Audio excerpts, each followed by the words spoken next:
Hey everybody, Hellcrex here. Welcome to another episode of Mercenary Thoughts from the Inner Sphere.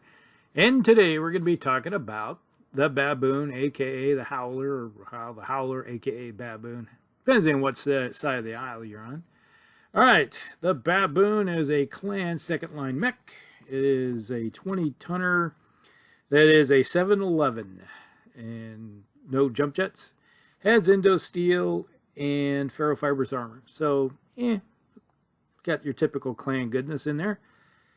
It does have a, I guess it doesn't have a clan XL engine in there, it doesn't say so. But it has 10 double heat sinks, which is good. Has 58 points of armor, which isn't so good. And it has, which is kind of interesting, the first time I ever seen this, and I was like, I say, what? It has 3 LRM-5s. You heard it. 3 LRM-5s in the right torso with 3 tons of ammo in the right torso to go with it and case. Alright. Why? I don't know. It's kind of an interesting mech. Well, the interesting thing is that with clan weapons, is it like LRMs like this, there is no minimum range, so that isn't an issue for it. But a LRM-5, each one weighs a ton, and you get 21 hex range, so it's kind of versatile in some ways. You could load out a ton of maybe smoke ammo, so you can lay down a smoke barrage, or you could, specialist ammo in another, and then go with your standard ammo with the third ton. I guess there's that option to go with it. But back in the day, there wasn't those options. It was when the first hit the shelves with this mech, it was like you look at it and go, why is this thing carrying 3 tons? It makes no sense. 3 tons of ammo. Now it's useful in that aspect. But back then, when this first came out, I was like, looked at it and go, no way. This mech is not worth the time or the paper it was printed on. But it sort of has some usefulness. This could be a kind of a raider mech that you go around the flank and you just kind of plink away. Because typically, though, when you're firing, you expect to do 3 points of damage each time you shoot this thing. Sometimes it's better, sometimes it's worse, but typically on average, you're doing 3 points of damage for each time you hit. And I guess they look at it as like, oh, it's a second line mech. It's more of a harassment mech. It's kind of like adding a cheap man's fire support mech to follow-on forces in a way. Something that can displace quickly and go into a different position and fire, forget, and move on.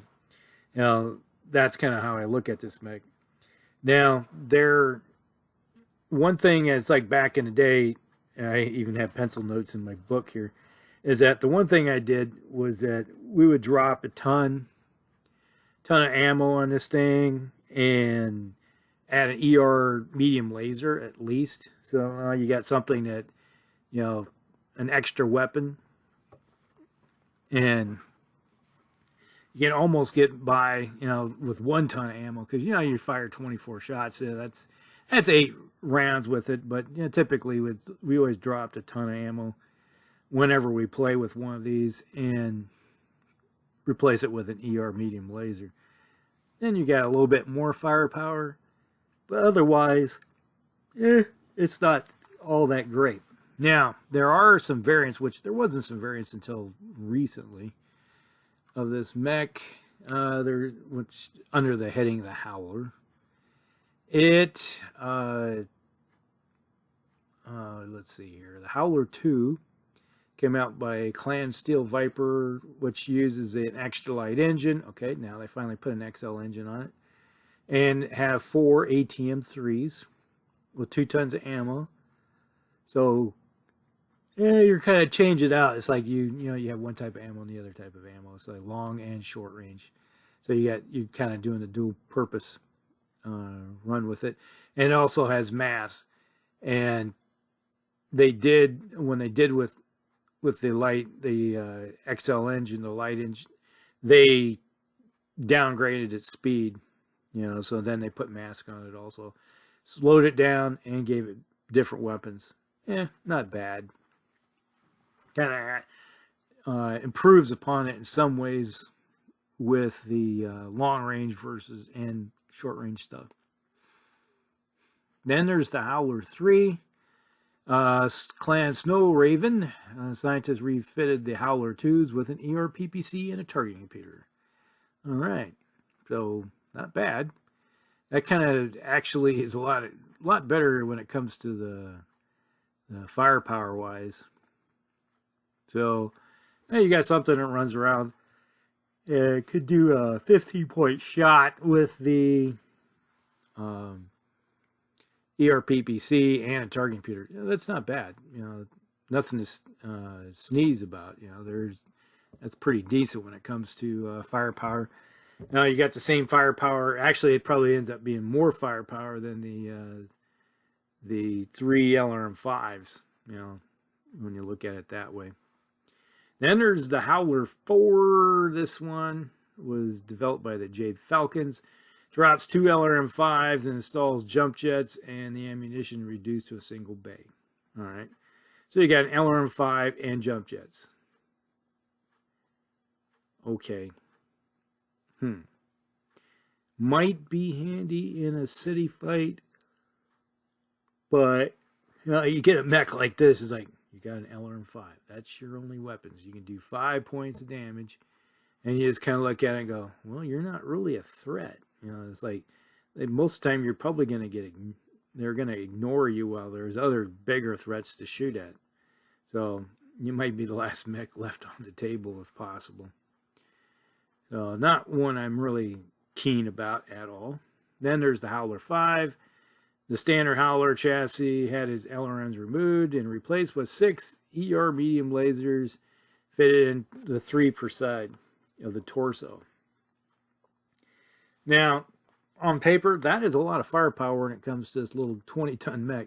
This is the ultimate glass cannon. Now, this one would be good for going in and causing havoc on elementals. You run in, shoot once, and then run away with what's left of your movement. You'd be basically a 5.8, I think, after you fired. Because you'd run in, you would heat up 10, 12. And that's a -2.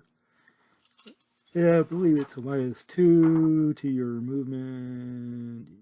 Yeah, -2.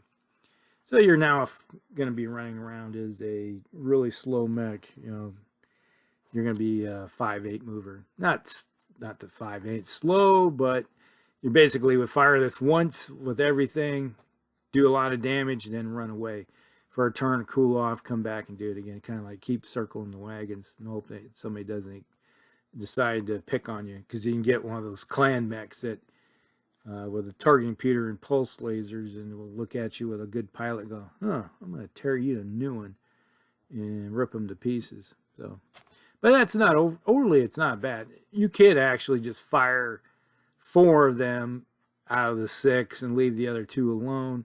Personally, I think it would have been better off having 4, 2 in each torso like they had, and then put more armor on it. And in that case, and that might have been a better deal with it.